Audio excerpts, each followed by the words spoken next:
నమస్తే, welcome to విద్యా ఉద్యోగ అవకాశాల స్పెషల్ షో. ఇంటర్లో ఏ కాలేజ్ సెలెక్ట్ చేసుకోవాలి, ఐఐటి నీట్ ఇంజనీరింగ్లో అసలు ఏ బ్రాంచ్ సురక్షితం, అంటే ఏ బ్రాంచ్ తీసుకుంటే మనకు బాగుంటుంది, ఐటీ జాబ్స్ కోసం అలాగే ఏ కోర్స్ నేర్చుకోవాలి విదేశాల్లో చదవాలంటే, ఇలాంటి ప్రశ్నలకు ఒక్క సమాధానం career guidance with Ramana Bhupathi. 15 ఏళ్ల అనుభవంతో లక్షలాది మంది విద్యార్థుల భవిష్యత్తుకు దిశ చూపిన ప్రముఖ career mentor, university and branch selection నుంచి అలాగే టాప్ ఐటీ జాబ్స్ వరకు కూడా, స్టడీ అబ్రాడ్ వరకు కూడా మీ సందేహానికి, మీ ప్రతి అడుగుకి ప్రైమ్ లైన్లో రమణ భూపతి సమాధానాలు అందిస్తారు.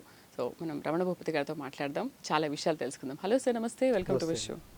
సార్, ఎందుకు బీటెక్ చదివిన ప్రతి విద్యార్థికి కూడా ఈ రోజుల్లో జాబ్ రావడం అనేది ఎందుకు కష్టమైపోతుంది? అండ్ మీరు ప్రతి వీడియోలో కూడా చెప్తూ ఉంటారు, ఇది నేర్చుకోవాలి, అది నేర్చుకోవాలి, దాని తగ్గట్టుగా ఇది నేర్చుకుంటే జాబ్స్ వస్తాయని చెప్తూ ఉంటారు. అయినప్పటికీ పిల్లలకి ఎందుకు అది ఎక్కట్లేదు? ఒక బీటెక్కే కాదండి, ఎనీ డిగ్రీ ఇండియాలోనే కాదు, ఈవెన్ హార్వర్డ్ రీసెర్చ్ ప్రకారం యుఎస్లో కానీ వరల్డ్ వ్యాప్తంగా ఈ జాబ్ రేషియో అనేది ఈ ఇయర్ ప్రస్తుతం ఎస్పెషల్లీ 24-25లో చాలా తక్కువ ఉంది. అంటే ఇండియాలో చూసుకుంటే సి గ్రేడ్ కాలేజెస్, అంటే కొత్త కాలేజెస్ కానీ లేకపోతే తక్కువగా ఈ ఫెసిలిటీస్ ఉండే కాలేజెస్లో అయితే 90% స్టూడెంట్స్కి జాబ్స్ రావట్లేదు. బి గ్రేడ్ కాలేజెస్లో 70% స్టూడెంట్స్కి రావట్లేదు. ఈవెన్ టాప్ కాలేజెస్లో కూడా 40-50% స్టూడెంట్స్ వాళ్ళ డిగ్రీ చదివిన తర్వాత జాబ్స్ రాక ఖాళీగానే ఉంటున్నారు. ఈ ఫ్రెషర్స్ ఎవరైతే ఫ్రెషర్స్ ఉన్నారో ఒక 1 ఇయర్ అంటే 24 పాస్ అవుట్ అయ్యి, 23 పాస్ అవుట్ అయ్యి, 25 ఈ 3 ఇయర్స్లో పాస్ అవుట్ అయ్యి ఫ్రెషర్ టైం పీరియడ్లో ఉండి జాబ్ రాని వాళ్ళ సంఖ్య నియర్లీ 85% ఉందనేది ఇండియాలో ఒక రిపోర్ట్. అది 24లో కూడా బయటకు వచ్చి ఇంకా 70-85% స్టూడెంట్స్కి జాబ్స్ రాలేదు. దీనికి ప్రధాన కారణం ఏంటంటే, మన స్టూడెంట్స్ని కొన్ని కేటగిరీస్గా డివైడ్ చేద్దాం మనం. ఒకటి, స్టూడెంట్స్ సాఫ్ట్వేర్ ఇండస్ట్రీలో ఐటీ సైడ్ జాబ్స్ రావాలనుకునే వాళ్ళు ఒక కేటగిరీ. కొంతమంది కోర్ సైడ్, అంటే వాళ్ళ చదివినటువంటి సివిల్ ఇంజనీరింగ్ కావచ్చు, మెకానికల్ కావచ్చు, లేదా ఎంబీఏ వాళ్ళు అయితే ఎంబీఏ సైడ్ కోర్ సైడ్ జాబ్కి వెళ్ళేవాళ్ళు. ఇంకొంతమంది ఏంటంటే వాళ్ళ ప్యాషన్ ప్రకారం అసలు ఈ టెక్నికల్ జాబ్స్ కాకుండా వాళ్ళు గవర్నమెంట్ జాబ్స్కి వెళ్ళేవాళ్ళు. ఇంకొంతమంది ఓన్గా స్టార్టప్ చేసి స్టార్టప్ ప్రకారం ఎంటర్ప్రెన్యూర్ అవ్వాలి అనుకున్న వాళ్ళు కొంతమంది. సో ఇలా ఒక 4-5 కేటగిరీలుగా మనం డివైడ్ చేస్తే ఒక్కొక్క కేటగిరీలో కొన్ని ప్రాబ్లమ్స్ ఉన్నాయి. ఫర్ ఎగ్జాంపుల్, ఇప్పుడు సాఫ్ట్వేర్ జాబ్కి వెళ్ళాలి అనుకునే బీటెక్ ఫ్రెషర్స్ ఎవరైతే ఉన్నారో వీళ్ళు సరిగ్గా, అంటే ఒక కరెక్ట్ మెథడ్ ప్రకారం నేర్చుకోగలిగితే కోర్సెస్ని డెఫినెట్గా, అంటే వాళ్ళకు తగ్గ కోర్స్ సెలెక్ట్ చేసుకుని జాబ్స్ దేనిలో ఉన్నాయి, ఫ్రెషర్స్కి దేనిలో ఓపెనింగ్స్ ఉన్నాయి, కోర్స్ని రైట్ మెంటర్, ఇట్లా కొన్ని మెథడ్స్ ఫాలో అయ్యి నేర్చుకుంటే ఐటీ జాబ్స్ రావడం కూడా కష్టమేమీ కాదు. అలాగే ఐటీ కాకుండా ప్రైవేట్ సెక్టార్లో కూడా చాలా జాబ్స్ ఉన్నాయి. ఉదాహరణకి మనం తీసుకుంటే ఇన్వెస్ట్మెంట్ బ్యాంకింగ్ అనేది one of the career option. Digital marketing అనేది డిగ్రీ వాళ్లకు బెస్ట్ ఆప్షన్. అలాగే అకౌంటింగ్లో బీకామ్ చదివిన వాళ్ళకు కూడా మంచి ఆప్షన్స్ ఉన్నాయి. అంటే సో చాలా రకాల మార్కెట్ ఆప్షన్స్ అనేవి వాళ్ళు ఉన్నాయి. కానీ వాటిని అర్థం చేసుకోవటంలో ఫెయిల్ అయ్యి, సో డైరెక్ట్గా మాకు ఈ కోర్స్ నేర్చుకోవాలి, లేకపోతే జాబ్ రాలేదు అన్న లో కాన్ఫిడెన్స్తో ఉండేవాళ్ళు ఎక్కువైపోయారు. కానీ మార్కెట్లో ఇండస్ట్రీలో జాబ్స్ ఉన్నాయి. ఒక ఐటీ అనే కాదు, నాన్ ఐటీ ఇండస్ట్రీలో కూడా జాబ్స్ ఉన్నాయి. కానీ జాబ్స్కి తగ్గ స్కిల్స్ నేర్చుకోవడంలో వీళ్ళు ఫెయిల్ అవుతున్నారు. ఇప్పుడు జాబ్ రాకపోవడానికి మీరు అడిగిన క్వశ్చన్కి ఆన్సర్ స్కిల్ గ్యాప్ అనే చెప్పాలి మనం. బట్ మీరు చాలా వీడియోస్లో ఈ విషయం చాలా స్పష్టంగా క్లారిటీగా చెప్తారు సార్. అయినప్పటికీ కూడా పిల్లలు దాన్ని అర్థం చేసుకోకుండా, అంటే ఎందుకు అర్థం చేసుకోరని, అంటే నాకు ఆ కోర్స్ రాదు అనుకుంటారా? అబ్బా ఇది చాలా కష్టంగా ఉంటుంది, పర్లేదులే మన తగ్గట్టుగా ఏదో మనం స్కిల్ నేర్చుకొని ఇంతవరకు జాబ్ సంపాదిద్దామని అనుకుంటారు. బట్ వాళ్ళు అక్కడే ఉండిపోతారు కదా. రైట్ అండి. ఇప్పుడు ఫస్ట్ దీనిలో సాఫ్ట్వేర్ జాబ్ మాట్లాడదాం. సాఫ్ట్వేర్ జాబ్కి వెళ్ళాలంటే రాకపోవడానికి రీజన్ ఏంటంటే, ఒకటి వాళ్ళకి కోడింగ్ అంటే భయం, ప్రోగ్రామింగ్ ఆర్ కోడింగ్ అంటే భయం ఉండి బయటకేమో జాబ్స్ లేవని వాటి గురించి మాట్లాడుతూ ఉంటారు. ఈ కోడింగ్ అంటే భయం వదిలేయాలి. ఎందుకు అంటే ఇప్పుడు యాక్చువల్గా ఇంత ఏఐ టూల్స్ వచ్చిన తర్వాత కోడింగ్ అనేది చాలా ఈజీ అయిపోయింది ఇప్పుడు. రెండో రీజన్ ఏముంటుందంటే వాడు అంటే ఇప్పుడు ఒక సాఫ్ట్వేర్ జాబ్ తెచ్చుకోవాలి అంటే క్యాంపస్ సెలక్షన్ ఈజీ, బయటకు వస్తే చాలా కష్టం. వాడు ఒక 3 months 6 months కోర్స్ నేర్చుకోవాలి, ఇంటర్న్షిప్ చేయాలి, ఇవన్నీ చేయాలి. ఎందుకు దానికి దీనికి తేడా? క్యాంపస్ సెలక్షన్లో జాబ్ ఎందుకు ఈజీ అంటే ఒక కాలేజ్లో ఒక యూనివర్సిటీలో ఒక 1000 మంది ఉన్నారండి. ఈ 1000 మందిలో నుంచి 30 మందినో 50 మందినో 100 మందినో హైర్ చేయడానికి వీళ్ళ కాలేజ్ ప్లేస్మెంట్ టీం వెళ్ళి వాళ్ళని తీసుకొస్తుంది. అంటే ఈ 1000 మందిలో 500 మందే సీరియస్ అండ్ ఇంట్రెస్టెడ్ క్యాండిడేట్స్ ఉంటారు. వాళ్ళల్లో నుంచి టీసీఎస్, ఇన్ఫోసిస్, ఎసెంచర్ 50 మందిని సెలెక్ట్ చేస్తారు. అంటే సక్సెస్ రేట్ ఎంత ఉందంటే 10% ఉంది. వాళ్ళు క్యాంపస్ సెలక్షన్ దాటి బయటకు వస్తే మొత్తం అందరితోనూ పోటీ పడాలి. ఇప్పుడు ఇలా అన్ని క్యాంపస్ సెలక్షన్లో మిగిలిపోయిన వాళ్ళంతా కోర్సులు చేస్తారు వచ్చి. ఇప్పుడు ఫ్రెషర్ జాబ్ వచ్చిందండి, 23లో బయటకు వచ్చిన వాడు, 24లో బయటకు వచ్చిన వాడు, 25లో బయటకు వచ్చిన వాడు, ముగ్గురు. వీళ్ళలో ఎంతమంది జావా కోర్సులు చేశారు, పైథాన్ కోర్సులు చేశారు, ఏఐ కోర్సులు చేశారు, ఇవన్నీ వీళ్ళందరూ పోటీకి వస్తారు. మళ్ళీ బయటకు వచ్చాక వీళ్ళని హైర్ చేసే కంపెనీస్ చిన్న కంపెనీస్ ఉంటాయి. అంటే వాళ్ళు ఏం చేస్తారు, 5 మెంబర్స్ని 6 మెంబర్స్ని ముగ్గురిని 10 మందిని హైర్ చేస్తారు. కానీ క్యాంపస్ సెలక్షన్లో బల్క్ హైరింగ్ ఉంటుంది. అంటే ఇన్ఫోసిస్ వచ్చి ఒక 100 మందిని తీసుకుంటుంది. ఓకే. సో ఆ బల్క్ హైరింగ్ ఉండదు బయటకు వస్తే. సో ఆ బయటకు వస్తే ఏవైతే వాళ్ళు స్ట్రగుల్స్ ఫేస్ చేస్తారో అక్కడ వాళ్ళు ఏం వెతుకుతారంటే ఈజీ షార్ట్కట్లో వెతుకుతారు. అంటే నాకు రిఫరల్లో జాబ్ రావాలి, లేకపోతే నాకు ఎవరైనా హెల్ప్ చేయాలి, అలా కాకుండా వాళ్ళు డెడికేటెడ్గా స్కిల్స్ నేర్చుకోకపోవటం అనేది one of the biggest mistake. మూడవ రీజన్ సాఫ్ట్వేర్ సైడ్ జరిగేది ఏంటంటే వాళ్ళకు ఒక గైడెన్స్ ఉండదు. ఎవడో ఏదో నేర్చుకోమన్నాడని చెప్పి ట్రెండింగ్ కోర్సులు నేర్చేసుకోవటం, లేకపోతే వాళ్ళకి ఇందులో జాబ్స్ వస్తే నేర్చుకోకపోవటం. ఇప్పుడు మనం ఒక రీసెర్చ్ ప్రకారం డేటా సైన్స్లో నాస్కామ్ రిపోర్ట్ ఏం చెప్తుందంటే 2027 కల్లా కొన్ని millions of data scientist and AI professionals need ఉంది, సైబర్ సెక్యూరిటీ ప్రొఫెషనల్స్ నీడ్ ఉంది. కానీ మన ఉంటుంది. ఇప్పుడు నాస్కామ్ అనేది మొత్తం ఐటీ కంపెనీస్ అందరికీ అసోసియేషన్, అది వాళ్ళ రిపోర్ట్ వెబ్సైట్లో పెట్టారు అది. సో అక్కడికి వెళ్ళి ఏదైతే నాస్కామ్ రిపోర్ట్ ఉందో దాని ప్రకారం మనం కోర్సెస్ నేర్చుకోవచ్చు. అలా కాకుండా ఓల్డ్ కోర్సెస్ నేర్చుకోవటం, అవుట్డేటెడ్ కోర్సెస్ నేర్చుకోవటం, ఫ్రెషర్కి ఓపెనింగ్స్ లేని కోర్సులు నేర్చుకోవటం, ఇవి చేస్తూ ఉంటారు. ఇవి ఐటీ సైడ్ వెళ్ళాలనుకునే వాళ్ళకి జరిగేటటువంటి ప్రాబ్లమ్స్. సో అట్లా కాకుండా ఇప్పుడు మనం నాన్ ఐటీ సైడ్, ఇప్పుడు నాన్ ఐటీ సైడ్ చూసుకుంటే అసలు నాన్ ఐటీలో కూడా మంచి ప్యాకేజ్ ఇచ్చే కోర్సులు ఉన్నాయి. నేను ఎప్పుడు చెప్తున్నాను, ఇన్వెస్ట్మెంట్ బ్యాంకింగ్లో సో చాలా మంచి ఆప్షన్స్ ఉన్నాయి. సో డిజిటల్ మార్కెటింగ్ కానీ, ఇన్వెస్ట్మెంట్ బ్యాంకింగ్ కానీ, ఈవెన్ ఫార్మా వాళ్ళకి మెడికల్ కోడింగ్లో, ఇలా హెల్త్ కేర్ సైడ్ వాళ్ళకి, లేకపోతే మార్కెటింగ్ సైడ్ ప్రొఫెషనల్స్కి కూడా జాబ్స్ ఉన్నాయి. అసలు నాన్ ఐటీలో ఏ జాబ్స్ ఉన్నాయి, ఆ జాబ్లో హై ప్యాకేజ్ దేనికి ఉంటుంది, ఏది ఫ్యూచర్ గ్రోత్ ఉంటుంది. సో ఇలాంటి ఆప్షన్స్ తెలుసుకోకపోవడం అనేది మిస్టేక్ అండి. అట్లాగే కోర్ జాబ్స్కి వద్దాం మనం. ఇప్పుడు విఎల్ఎస్ఐలో కూడా టాప్ స్కిల్స్ ఉంటాయి, ఎంబెడెడ్ సిస్టమ్స్, ఎలక్ట్రికల్ వెహికల్స్. ఇప్పుడు సివిల్ అండ్ మెకానికల్ ఇంజనీర్స్కి బిమ్ అనే కోర్స్ ఉంటుంది, బిఐఎం. సో ఇలాంటి కోర్సెస్లో కూడా వాళ్ళకి ఆప్షన్స్ ఉన్నాయి. సో ఇక్కడ పాయింట్ మొత్తం అంతా ఏమవుతుందంటే అసలు ఒక ఫ్రెషరు క్యాంపస్ సెలక్షన్లో జాబ్ రానప్పుడు బ్లైండ్గా కోర్స్ తీసుకోకుండా తనకి ఏ కోర్స్కి తను సెట్ అవుతాడు, ఏ కోర్స్ తీసుకుంటే తనకి ఇంటర్వ్యూస్ వస్తాయి, ఏ కోర్సు తనకి ఫ్యూచర్ బాగుంటుంది అనేటటువంటి గైడెన్స్ తీసుకోగలిగితే సో వాళ్ళకి డెఫినెట్గా ఈజీ అవుతుంది. అంటే వాళ్ళకి ఐటీ జాబ్కి వెళ్ళాలన్నా, కోర్ సైడ్ వెళ్ళాలన్నా వాళ్ళ వే అనేది ఈజీ అవుతుంది.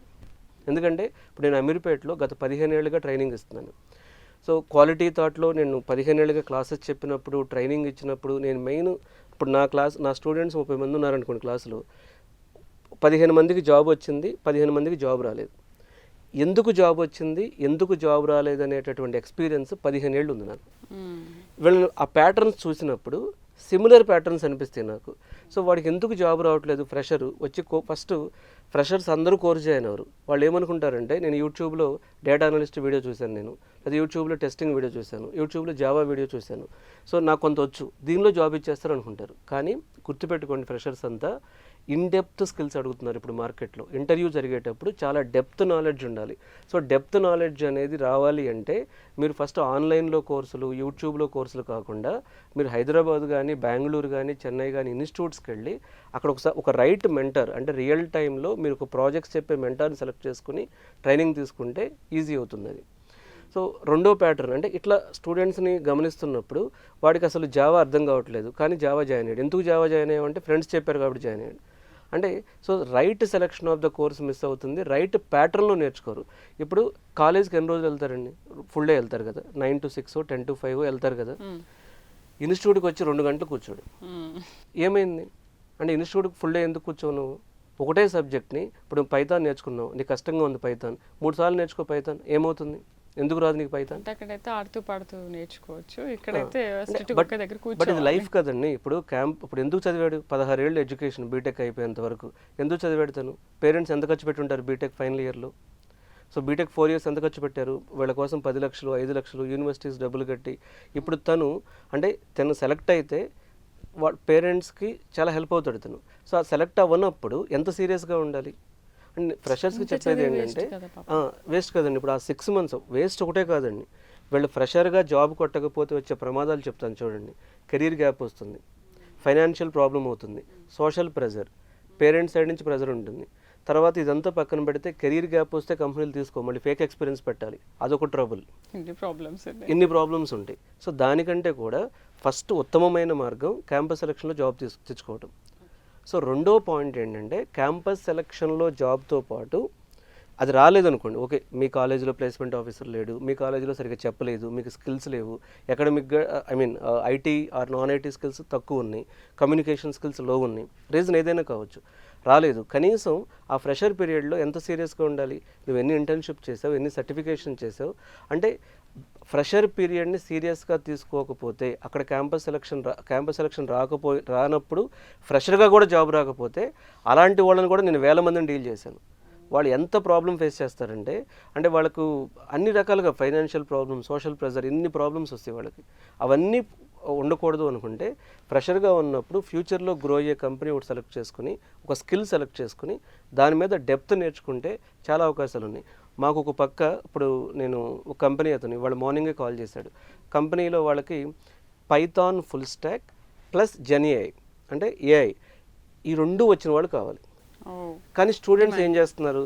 పైథాన్ ఫుల్ స్టాక్ ఉన్న వాళ్ళు ఉన్నారు మా దగ్గర, ఇప్పుడు జెన్ఏఐ ఉన్న వాళ్ళు ఉన్నారు. ఎక్కడైనా 2 ఎందుకు రావు అంటే వీడు నేర్చుకోడు. ఎందుకు నేర్చుకోవడం అంటే 2 నేర్చుకోమంటే అంటే వాడిదో ఇన్స్టిట్యూట్కి బెనిఫిట్ అనుకుంటాడు, లేదా రమణ సార్కి బెనిఫిట్ అనుకుంటాడు. కానీ వాడికి బెనిఫిట్ ఇప్పుడు వాడు కంపెనీ ఫ్రెషర్కి 6 లక్షలు ఇస్తానంటుంది, ఫ్రెషర్కి 6 lakhs, బయటకు వచ్చాక అది కూడా కాలేజీలో కాదు. వాడు స్కిల్ వద్దురా బాబు నాకు, క్వాలిఫికేషన్ వద్దు నాకు, సర్టిఫికేషన్ ఏమి వద్దు. వాడు ఏమడుగుతున్నా అంటే నువ్వు బీటెక్ డిగ్రీ 10th ఫెయిల్ అని తీసుకుంటాను అన్నాడు. పైథాన్ ప్లస్ జెన్ఏఐ కావాలి అంటే అంత డిమాండ్ ఉంది దానికి. అసలు ఇండస్ట్రీ పర్స్పెక్టివ్ చాలా డిఫరెంట్ అండి. ఇండస్ట్రీ పర్స్పెక్టివ్ ప్రకారం ఐటీలో జాబ్స్ ఉన్నాయి, ఏఐలో జాబ్స్ ఉన్నాయి. ఫ్యూచర్లో ఐటీ ఇండస్ట్రీలో జాబ్స్ పెరుగుతాయి కూడా. కానీ దాన్ని ఎలా క్రియేట్ చేస్తున్నారంటే ఇప్పుడు ఐటీలో జాబ్స్ లేవు, లేకపోతే ఐటీలో అంటే ఇక్కడ పాయింట్ జాబ్స్ లేకపోవడం కాదండి, జాబ్కి కావాల్సిన స్కిల్ ఒకప్పుడు అంత ఈజీగా లేదు, ఇప్పుడు కొంచెం కష్టంగా ఉంది. సో ఎవరు అయినా సరే బీటెక్ అయిపోయి ఖాళీగా ఉన్న ఫ్రెషర్స్ గుర్తుపెట్టుకోండి, ఫ్రెషర్గా జాబ్ కొట్టడం ఐటీలో కావచ్చు, నాన్ ఐటీలో కావచ్చు, కోర్ సైడ్ కావచ్చు, ఫ్రెషర్గా జాబ్ కొట్టడం చాలా చాలా తేలిక. ఓన్లీ చేయాల్సింది ఏంటంటే ఒక రైట్ మెథడాలజీని మీరు ఫాలో అవ్వాలి. ఆ రైట్ మెథడాలజీకి మీకు ఇవ్వడానికే మనం కెరీర్ గైడెన్స్ విత్ రమణలో డిస్కస్ చేస్తున్నాం. ప్రతి శనివారం అమీర్పేట్లో క్వాలిటీ థాట్ ఆఫీస్లో career guidance with Ramana workshop కూడా మనం కండక్ట్ చేస్తున్నాం ఎవ్రీ సాటర్డే. ఇప్పుడు ఫ్రెషర్స్ స్టూడెంట్స్ రావచ్చు, వాళ్ళ పేరెంట్స్ రావచ్చు. ఈ కెరీర్ గైడెన్స్ వర్క్షాప్ని అమీర్పేట్లో మన ఆఫీస్లో కండక్ట్ చేస్తున్నాం. ఇది ఫ్రీ వర్క్షాప్ ఉంటుంది, మరి ఇది ఆన్లైన్లో ఉంటుంది, ఆఫ్లైన్లో ఉంటుంది. అంటే మీరు హైదరాబాద్ రాగలిగితే అమీర్పేట వచ్చి జాయిన్ అవ్వచ్చు, లేదా ఆన్లైన్లో వాళ్ళకి జూమ్ లింక్ పంపిస్తారు. సో వాళ్ళు అటెండ్ అయ్యి వాళ్ళు ఫ్రెషర్గా అసలు ఎందుకు ఖాళీగా ఉన్నారు, ఇప్పుడు కాలేజ్ అయిపోయింది, ఖాళీగా జాబ్ లేకుండా ఎందుకున్నాడు, సో ఆ రీజన్ ఏంటనేది మనకు చెప్పగలిగితే సో తను ఏ కోర్స్ నేర్చుకోవాలి, ఇంటర్న్షిప్తో నేర్చుకోవాలా, లేకపోతే ప్లేస్మెంట్ సపోర్ట్తో నేర్చుకోవాలా, ఎలా నేర్చుకోవాలి అనేది మనం క్లియర్గా వాళ్ళతో మాట్లాడటం అనేది ఈజీ అవుతుంది. ఓకే, అంటే ఇప్పుడు మీరు నిర్వహించే ఈ వర్క్షాప్లో నాట్ ఓన్లీ సాఫ్ట్వేర్ అన్ని రంగాలకు సంబంధించి ఏ స్టూడెంట్స్ అయినా కూడా రావచ్చు. వీళ్ళకి నేను చెప్పాను కదండి, ఇప్పుడు సాఫ్ట్వేర్ ఉందనుకోండి, సాఫ్ట్వేర్లో generative AI development, cloud computing, cyber security, data science, అలాగే full stack Java, full stack Python, full stack .NET, MERN stack, software testing tools, ఇట్లా ఒక నియర్లీ సాఫ్ట్వేర్ కోర్సెస్లో 100 కోర్సెస్లో వాళ్ళు ఏ కోర్స్ సెలెక్ట్ అవుతారో చెప్తాం.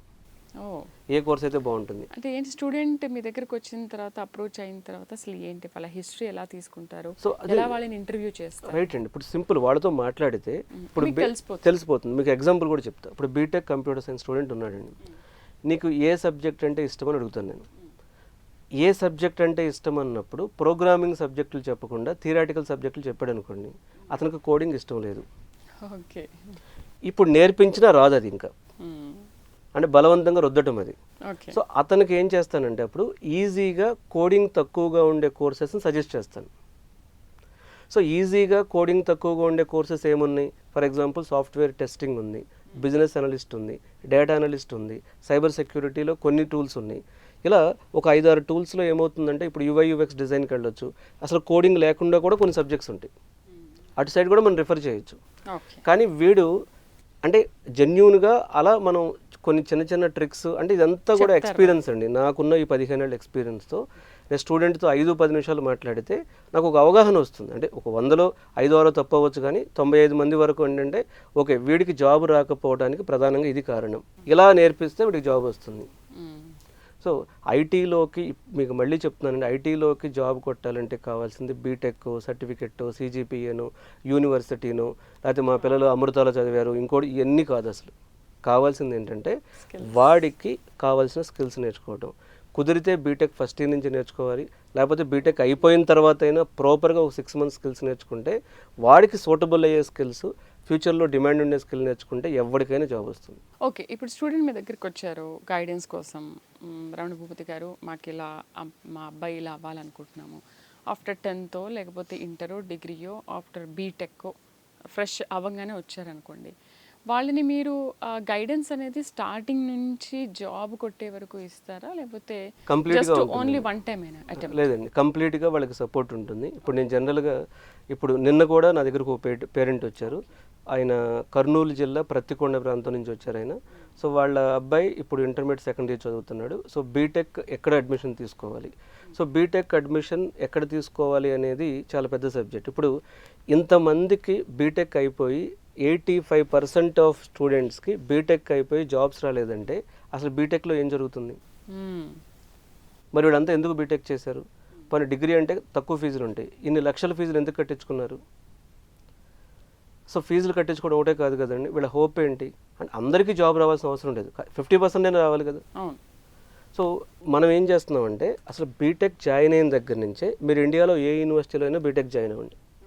మీ పిల్లలు బీటెక్ ఫస్ట్ ఇయర్లో ఉన్నారు, సెకండ్ ఇయర్లో ఉన్నారు, థర్డ్ ఇయర్లో ఉన్నారు, ఫైనల్ ఇయర్లో ఉన్నారు. మెన్షన్ చేయరా పర్టికులర్ ఈ యూనివర్సిటీలో జాయిన్ అవ్వండి బాగుంటుందని ఏం చెప్పరా? చెప్తానండి. అంటే ఇప్పుడు అది కూడా స్టూడెంట్ టు స్టూడెంట్ మారుద్ది. ఉదాహరణ చెప్తాను. ఇప్పుడు ఒక యావరేజ్ స్టూడెంట్ ఉన్నాడు. ఇప్పుడు ఈ యావరేజ్ స్టూడెంట్ని తీసుకెళ్ళి ఎక్కడో టాప్, అంటే మనం డబ్బులు ఉన్నాయి కదా అని చెప్పి ఒక టాప్ యూనివర్సిటీలో పడేసాం అనుకోండి, ఇప్పుడు ఎంతమంది ఉంటారండి అక్కడ? అంటే వేలల్లో ఒకటిగా పడేస్తే వీడు ఎలా పికప్ అవుతాడు?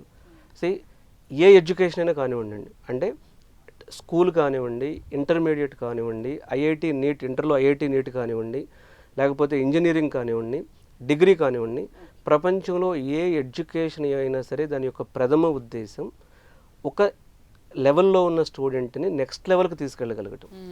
అంటే అసలు డల్ స్టూడెంట్ ఉన్నాడండి, డల్ స్టూడెంట్కి కూడా ప్లేస్మెంట్ ఎలా రావాలో యూనివర్సిటీనో కాలేజో ఆలోచించాలి. మరి ఇంకెందుకు కాలేజ్ లెక్చరర్స్ ఏం చేస్తారు, ప్రొఫెసర్స్ ఏం చేస్తారు? డల్ స్టూడెంట్ని వదిలేస్తే ఎట్లా వాడిని? ఇప్పుడు అలా లేదు కదా. అదేనండి, అంటే ఇక్కడ చాలా యాంగిల్స్ ఉన్నాయి దీనిలో, ఇది చాలా పెద్ద సబ్జెక్ట్ ఇది. కానీ ఇక్కడ లేకపోవడానికి కారణం కూడా చెప్తానండి. ఇప్పుడు 1000 మంది స్టూడెంట్స్ ఉన్న చోట మీ అబ్బాయిని మీ అమ్మాయిని జాయిన్ చేస్తే ఎలా కేర్ తీసుకుంటారు? అంతే కదా. సో ఒక లెవెలప్ అవ్వాలి. సో నేను ఎప్పుడు ఏం చెప్తానంటే నా దగ్గరకు తీసుకొచ్చిన స్టూడెంట్ లెవెలప్ అవ్వాలంటే వాడు బీటెక్ ఏ యూనివర్సిటీలో జాయిన్ అవ్వాలి, లేకపోతే ఏ కాలేజ్లో జాయిన్ అయితే వాడు డెవలప్ అవుతాడు. టాపర్ ఉన్నాడు, టాపర్ డెవలప్ అవ్వాలంటే వాడికి ఒకలాంటి మోడల్ ఉండాలి. ఒక యావరేజ్ స్టూడెంట్ డెవలప్ అవ్వాలంటే ఒకలాంటి మోడల్ ఉండాలి. డల్ స్టూడెంట్ డెవలప్ అవ్వాలంటే ఒకలాంటి మోడల్ ఉండాలి. సో అంటే అసలు ఆ కేర్ తీసుకోగలగాలి, ఆ ట్రాన్స్ఫర్మేషన్ ఎలా ఉంది. సో ఇప్పుడు యావరేజ్ స్టూడెంట్ ఉన్నాడు, వాడి కమ్యూనికేషన్ స్కిల్స్ బీటెక్ ఫైనల్ ఇయర్లో నేర్పిస్తే ఏమొస్తుంది? వాడికి ఫస్ట్ ఇయర్ నుంచి నేర్పించాలి. సో మనం బీటెక్లోనే ప్లేస్మెంట్ రావడానికి ఏం చేస్తున్నామంటే వాళ్ళకి గైడెన్స్ ఇస్తున్నాము, అలాగే వాళ్ళకి క్లాసెస్ కూడా కండక్ట్ చేస్తున్నాం.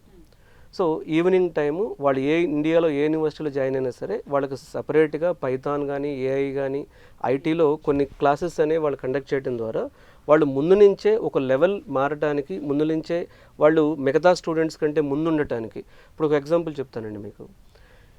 క్వాంటమ్ కంప్యూటింగ్ అనేది ఎమర్జింగ్ అయ్యే స్టేజ్లో ఉంది. క్వాంటమ్ కంప్యూటింగ్ గురించి ఆల్రెడీ మనం వర్క్షాప్ పెట్టాం. కొంతమంది ఇప్పుడు బీటెక్ చదువుతున్న స్టూడెంట్స్ని ఐడెంటిఫై చేసి వాళ్ళకి క్వాంటమ్ కంప్యూటింగ్ మీద మనం టీచ్ చేస్తే ఒక క్యాంపస్ సెలక్షన్కి ఒక టాప్ కంపెనీ వచ్చింది వాళ్ళ దగ్గరికి. మిగతా అందరు స్టూడెంట్స్ ఏం పెడతారు రెజ్యూమ్లో? నాకు ఏఐ వచ్చు, పైథాన్ వచ్చు, సిఆర్టీ ట్రైనింగ్ వచ్చు నాకు, ఇవన్నీ పెడతారు. మనం ఏం పెడుతున్నాం? మన ద్వారా గైడెన్స్ తీసుకుని ట్రైనింగ్ తీసుకున్న స్టూడెంట్స్కి ఏం పెడుతున్నాం మనం? క్వాంటమ్ కంప్యూటింగ్ బేసిక్స్ అని పెడతాం మనం. ఇవాళ క్వాంటమ్ కంప్యూటింగ్ అనేది లేటెస్ట్ సబ్జెక్ట్. ఇది ఫస్ట్ ఇంటర్వ్యూకి రాగానే క్యాంపస్ సెలక్షన్కి ఇంటర్వ్యూకి ఒక ఇంప్రెషన్ క్రియేట్ అవుతుంది, అరే వీడి క్వాంటమ్ కంప్యూటింగ్ వచ్చు. ఫస్ట్ పాజిటివ్ ఇంప్రెషన్ అది. రెండవ ఇంప్రెషన్ ఏంటో చెప్పమంటారా? క్వాంటమ్ కంప్యూటింగ్లో కొన్ని క్వశ్చన్స్ అడుగుతాడు అతను. అసలు క్వాంటమ్ కంప్యూటింగ్ ప్రపంచం అందరికీ కొత్త. అప్పుడు ఏమవుతుంది? ఇంటర్వ్యూకి కొత్త, స్టూడెంట్కి కొత్త. సో ఇంటర్వ్యూ క్రాక్ చేయడం ఈజీ అవుతుంది. సో అట్లా కాకుండా రెజ్యూమ్లో జావా అని పెట్టాడు అనుకోండి, వీడు అక్కడ నేను ఇంటర్వ్యూ చేసేవాడు 25 ఏళ్ళ నుంచి జావాలో చేస్తూ ఉంటాడు, 25 సంవత్సరాల నుంచి. అంటే ఇవన్నీ ఇంటర్వ్యూ ట్రిక్స్ అండి. సో ఇప్పుడు ఒక పర్సన్ సెలెక్ట్ అవ్వాలనుకున్నప్పుడు ఖచ్చితంగా, అసలు ఇది ఐటీకి సంబంధించిన పాయింట్ నేను మాట్లాడట్లేదు, అతనికి ఏం కావాలంటే ముందు చూపు ఉండాలి. మిగతా వాళ్ళకంటే నేను ఫస్ట్ ఉన్నప్పుడే కదా సక్సెస్ అయ్యేది. సో ఇలాంటి ఇంటర్వ్యూ ట్రిక్స్ వాళ్ళకి గైడెన్స్ ఇవ్వటం కానీ, సో లేకపోతే ఇంకొక ప్రధానమైన రీజన్ ఏంటంటే వీళ్ళు ఫ్రెషర్ జాబ్ కొట్టలేకపోవడానికి ఇంటర్వ్యూస్ ప్రాక్టీస్ చేయరు. ఇప్పుడు ఇంటర్వ్యూ అనేది ప్రాక్టీస్ అండి. మీ దగ్గర డెమో ఇంటర్వ్యూస్ ఉంటాయి? ఉంటుంది. వాళ్ళకి ఇంటర్వ్యూ ప్రాక్టీస్ ఉంటుంది, గైడెన్స్ ఉంటుంది, ట్రైనింగ్ ఉంటుంది. ఇప్పుడు క్వాలిటీ థాట్లో మేము 15 సంవత్సరాల నుంచి ఒక 50 కోర్సెస్లో ట్రైనింగ్ ఇస్తున్నాం స్టూడెంట్స్కి. అది బీటెక్ చదివే వాళ్ళకి, బీటెక్ అయిపోయి ఫ్రెషర్ జాబ్ రాని వాళ్లకు, ఐటీలో వర్క్ చేస్తూ అప్స్కిల్ అయ్యే వాళ్ళకు. సో అసలు ఆ 50 ప్రోగ్రామ్స్ ఎందుకు పెట్టామంటే, ఇప్పుడు చాలామంది 4-5 కోర్సులు చెప్తూ ఉంటారు, కానీ అది చాలా రాంగ్. అసలు ఎవరికీ తెలియని లేటెస్ట్ కోర్సులు చాలా ఉన్నాయి. అవి తీసుకుంటే కాంపిటీషన్ ఉండదు. నేను ఫస్ట్ పాయింట్ ఏం చెప్పానంటే, పేరెంట్స్ అండ్ స్టూడెంట్స్ గుర్తుపెట్టుకోండి, మనం ముందు ఉండాలి. రెండో పాయింట్ ఏంటంటే, రేర్ కోర్సెస్ కొన్ని ఉంటాయి, అవి పట్టుకోవాలి మనం. అంటే అప్పుడే కొత్తగా వచ్చిన కోర్సెస్ కానీ, డిమాండ్ నుండి సప్లై లేని కోర్సెస్ అంటాను నేను. డిమాండ్ ఉండాలి, సప్లై ఉండకూడదు. అంటే ట్రైనింగ్ ఇన్స్టిట్యూట్స్ ఉండకూడదు, వాటికి చాలా తక్కువ ట్రైనింగ్ ఉండాలి. అలాంటి చోట్ల వెళ్ళినప్పుడు ఏమవుతుందంటే జాబ్ రావడం మాత్రమే కాదండి, ప్యాకేజ్ కూడా వస్తుంది. సో ఇలాంటి ట్రిక్స్ కానీ ఫాలో అయితే డెఫినెట్గా ఎవరైనా సరే వాళ్ళు ఎంచుకున్న కెరీర్ రంగంలో ముందుండొచ్చు. అంటే ఇప్పుడు ఖచ్చితంగా మన జాబ్కి వెళ్ళే ముందు అక్కడ రెజ్యూమ్ మనం పెట్టినప్పుడు ఆ రెజ్యూమ్లో ముందు చూస్తారు. ఆ రెజ్యూమ్లో వీడు ఎలాంటి స్కిల్స్ ఉన్నాయి, అందులో లేటెస్ట్ స్కిల్స్ ఏమున్నాయి, అలాగే ఏ ప్రాజెక్ట్స్ చేశాడు వీడు, ఎంత కాంప్లెక్స్ ప్రాజెక్ట్స్ చేశాడు, వీడు ఏ సర్టిఫికేషన్ చేశాడు, అసలు వీడిని ఎందుకు హైర్ చేయాలండి? 100 మంది ఉన్నారు, 100 మందిలో ఒకరిని ఎందుకు హైర్ చేయాలి, 5గురిని ఎందుకు హైర్ చేయాలి, 5గురిలో ఏ డిఫరెన్స్ ఉంది అనే పాయింట్ కూడా రెజ్యూమ్ని చూసి అడుగుతారు. రెజ్యూమే మెయిన్ అండి. రెజ్యూమ్లో నువ్వేం పెట్టావో, ఇంటర్వ్యూ ఎప్పుడు 2-3 కారణాల మీద ఆధారపడి ఉంటుందండి. ఒకటి రెజ్యూమ్, ఫ్రెషర్ కాబట్టి 90% రెజ్యూమ్లోనే వెళ్తాడు. రెండోది ఏంటంటే వాళ్ళ కంపెనీ రిక్వైర్మెంట్ ఏంటి, నువ్వు రెజ్యూమ్లో పెట్టిన దానికి వాళ్ళ రిక్వైర్మెంట్ మ్యాచ్ అవ్వాలి. మూడవది ఏంటంటే ఇంటర్వ్యూ ప్యానెల్లో ఎవరైతే ఉంటాడో అతను కొన్ని ఛాలెంజెస్ ఫేస్ చేసి ఉంటాడు ఆఫీస్లో. సో వాళ్ళ టీంలో ఫ్రెషర్స్తో కొన్ని ప్రాబ్లమ్స్ ఫేస్ చేసి ఉంటాడు. ఫర్ ఎగ్జాంపుల్ వాళ్ళ టీంలో వాళ్ళు హైర్ చేశారు ఫ్రెషర్స్ని, ఇంతకుముందు హైర్ చేసిన వాళ్ళకి కమ్యూనికేషన్ బాగాలేదు అనుకోండి, ఈసారి కమ్యూనికేషన్ మీద గట్టిగా పట్టుకుంటాడు. అంతకుముందు చేసిన వాళ్ళు కోడింగ్ చేయలేపారు అనుకోండి, కోడింగ్లో పట్టుకుంటాడు. అంతకుముందు చేసిన వాళ్ళు కంటిన్యూస్ లెర్నింగ్గా లేరు అనుకోండి, ఆ లెర్నింగ్ వీడు చేయగలుగుతుండేదో చూస్తాడు.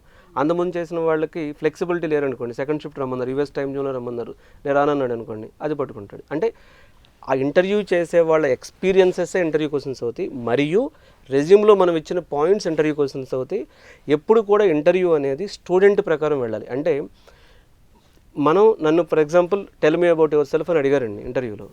నేనేం చెప్పానంటే, my name is Ramana Bhupathi, I'm working in software industry from so and so years. I'm doing research on latest quantum computing. I have done 3 certifications in quantum computing. I have given presentations in quantum computing. I have participated seminars in quantum computing. I got a couple of awards for quantum computing అని చెప్పానండి. Interviewer ఏమడుగుతాడు? ఇప్పుడు quantum computing మీద నన్ను questions అడుగుతాడు. Quantum computing మీద అడగమని చెప్పింది ఎవరు? నేనే చెప్పాను. నా ప్రకారం ఇంటర్వ్యూ జరగాలి, అంతేగాని ఇంటర్వ్యూ అనుకున్న ప్రకారం ఇంటర్వ్యూ జరగకూడదు. సో ఇదంతా కూడా ప్రాపర్గా నేర్పించగలిగితే ఎవరితోనైనా జాబ్ కొట్టించవచ్చండి. సో ఫ్రెషర్స్, మీకు జాబ్ రాకపోవడానికి మీరు స్ట్రెస్గా ఫీల్ అవ్వాల్సిన అవసరం లేదు. ఓన్లీ థింగ్ ఏంటంటే ఒక రైట్ వేలో మీకు ప్రిపరేషన్ ఉంటే రైట్ వేలో నేర్చుకుంటే జాబ్ వస్తుంది. సో దీని గురించి మీరు సాటర్డే కెరీర్ గైడెన్స్ వర్క్షాప్కి రండి. ఈ వీడియోలో ఇచ్చిన నెంబర్కి కాల్ చేసి నా అపాయింట్మెంట్ తీసుకోండి. సో ఇలా మీ ఫ్రెండ్ సర్కిల్ ఎవరు ఉన్నా సరే మీరు డెఫినెట్గా మా టీంని కాంటాక్ట్ చేయండి, కెరీర్ గైడెన్స్ విత్ రమణ టీమ్ని. You will get clarification. Super sir. అసలు ఈరోజు ఎపిసోడ్లో ఇంటర్వ్యూ ఎలా ఫేస్ చేయాలి, ఇంటర్వ్యూలో ఏ క్వశ్చన్స్ అడుగుతారనే విషయం చాలా చక్కగా వివరించారు. సో చూసారు కదా, ఇవాళ విద్య ఉద్యోగ అవకాశాల స్పెషల్ షోలో ఇంటర్వ్యూ ఎలా ఫేస్ చేయాలి, మనం ఎలా నేర్చుకోవాలనే అంశాల గురించి చాలా చక్కగా వివరించారు రమణభూతి గారు. Thank you very much. Thank you అండి. ఇది ఇవాళ విద్య ఉద్యోగ అవకాశాల స్పెషల్ షో. మరొక అంశంతో మళ్ళీ కలుద్దాం. నమస్తే.